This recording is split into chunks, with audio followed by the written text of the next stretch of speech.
Hi everyone, my name is Tejal Sanghvi और आज हम डिस्कस करने वाले हैं साइकोलॉजिकल थेरेपी के बारे में। साइकोलॉजिस्ट यानी कौन, ये बहुत ही इम्पॉर्टेंट है जानना। साइकोलॉजिस्ट यानी कोई भी इंसान जिसने बीए इन साइकोलॉजी किया है, यानी बैचलर्स की डिग्री ली है प्लस मास्टर्स इन साइकोलॉजी। वो कोई भी फील्ड हो, चाहे क्लिनिकल साइकोलॉजी हो, काउंसलिंग साइकोलॉजी हो या फिर हेल्थ साइकोलॉजी हो, इट कैन बी एनीथिंग। लेकिन कम से कम बीए किया हुआ है, उसके बाद में मास्टर्स किया हुआ है, तो वो पर्सन साइकोलॉजिस्ट है। ये साइकोलॉजिकल थेरेपी क्या है? ये हिप्नोटिज्म भी नहीं है, ये एडवाइस गिविंग भी नहीं है, और ये चीज़ ऐसी भी नहीं है कि कोई भी आपको जज कर रहा है, ये राइट है, ये रॉन्ग है।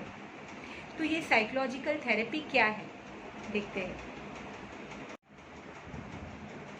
साइकोलॉजिस्ट के पास जाना यानी समाज में काफ़ी बड़ी चीज़ हो जाती है। लोगों को लगता है अरे नक्की कुछ गड़बड़ है, अरे कुछ तो प्रॉब्लम है, इसके लिए ये इंसान साइकोलॉजिस्ट के पास जा रहा है। तो जानते हैं साइकोलॉजिकल थेरेपी के बारे में।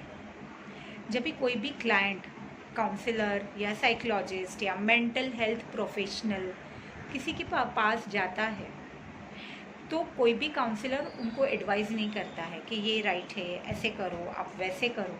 नहीं, साइकोलॉजिस्ट क्लियरली वेज दिखाते हैं। साइकोलॉजिकल थेरेपी में क्लियरली वेज दिखाए जाते हैं और क्लाइंट को पूरा सपोर्ट किया जाता है कि जिसके वजह से वो अपने आप सिलेक्ट कर पाए। साइकोलॉजिकल थेरेपी में क्लाइंट को उतना सपोर्ट और उतनी करेज दी जाती है जिसके वजह से क्लाइंट अपने आप जो इनडिसिसिवनेस में रहते हैं वो आसानी से चीज़ें सिलेक्ट करना शुरू कर देते हैं।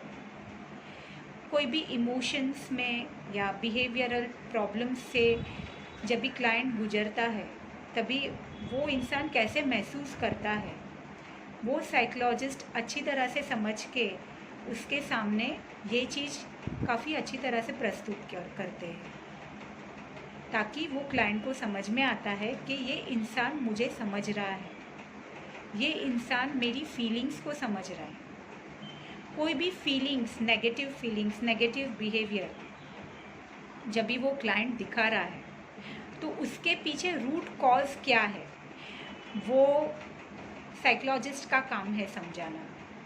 और वो रूट कॉज साइकोलॉजिस्ट ऐसे समझाते हैं कि वो क्लाइंट की उम्र क्या है, बच्चा है, बड़ा है या टीनेजर है, तो उसके लेवल तक जाके उसको बुरा भी नहीं लगता और वो इजीली वो चीज़ उसको समझ में आती है। जब भी उसको समझ में आता है कि मेरे ये मिसबिहेवियर के पीछे या फिर मेरे ये इमोशंस के पीछे या मेरा जो डिसऑर्डर है, मेरा डिस्ट्रेस है, उसके पीछे रीजंस क्या है, तो मुझे क्या करना है, तो वो बाहर आने के लिए जब भी उनके एफर्ट्स शुरू हो जाते हैं तो साइकोलॉजिस्ट वो पर्सन होता है जो फ्रेंड की तरह उनको सपोर्ट करते हैं और उनको अलग अलग वेज कैसे इम्प्लीमेंट किए जाते हैं, प्रैक्टिकली कैसे अपनाए जाते हैं, उसके लिए क्या क्या तरीके हो सकते हैं, वो साइकोलॉजिकल थेरेपी में वो उनको अच्छी तरह से एक्सप्लेन करते हैं। और साइकोलॉजिस्ट कभी भी किसी को जज तो करते ही नहीं हैं कि आपने ये बुरा किया,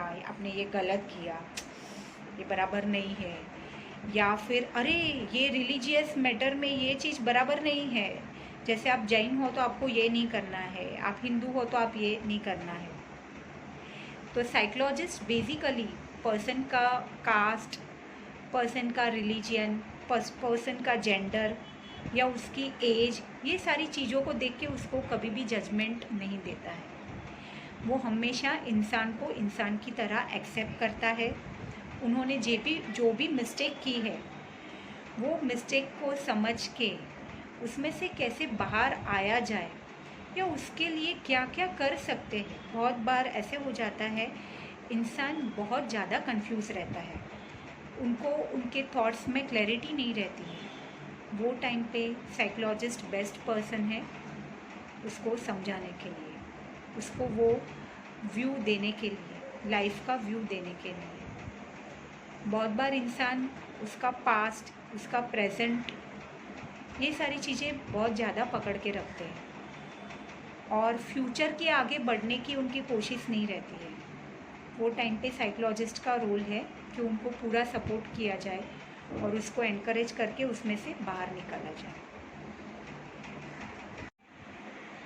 last but not a least, very important, जब भी साइकोलॉजिस्ट के पास जाते हैं तो साइकोलॉजिस्ट के साथ जो भी शेयर करते हैं वो हमेशा साइकोलॉजिस्ट की डायरी में रहता है। इसका अर्थ क्या है? यानी आप कहीं पे बाहर मिल रहे हो, मार्केट में मिल रहे हो, कोई फंक्शन में मिल रहे हो या और कोई प्लेस पे मिल रहे हो, तो साइकोलॉजिस्ट के साथ आप कुछ भी पर्सनल मैटर अपने डिस्कस नहीं कर रहे हो। वहाँ पे आप एज अ फ्रेंड की तरह मिल रहे हो, कैजुअली मिल रहे हो। जैसे साइकोलॉजिस्ट अपने क्लाइंट से बात कर लेता है तो उनकी जो भी बात है, जो भी प्राइवेट मैटर है, जो भी पर्सनल मैटर है, वो सारी चीज़ें उनकी डायरी में ही रहती है। और साइकोलॉजिस्ट जब भी उनके साथ बात हो जाती है तो डेफिनेटली उनको एज अ पर्सन ही बाहर मिलते हैं, नॉट एज अ क्लाइंट। और जब भी साइकोलॉजिकल थेरेपी रहती है तो ये बहुत ज़्यादा इम्पॉर्टेंट है क्लाइंट को अपने काउंसलर में, अपने साइकोलॉजिस्ट में, अपने साइकोथेरेपिस्ट में 100% ट्रस्ट होना चाहिए और वो जो भी आपको टास्क बता रहे हैं उसको आपको करना है।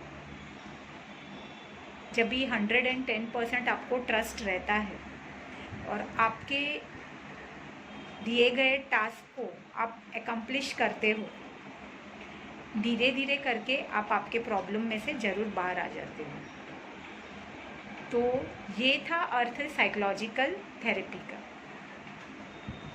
मिलते हैं, तब तक अपना ध्यान रखिए और ज़रूर पड़े तभी अपने साइकोलॉजिस्ट का, काउंसलर का ज़रूर से मदद लीजिएगा।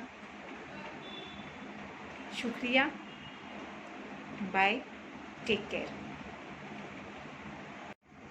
वीडियो पसंद आया हो तो लाइक ज़रूर कीजिएगा, सब्सक्राइब कीजिए, फ्रेंड्स के साथ शेयर कीजिए and hit the bell icon.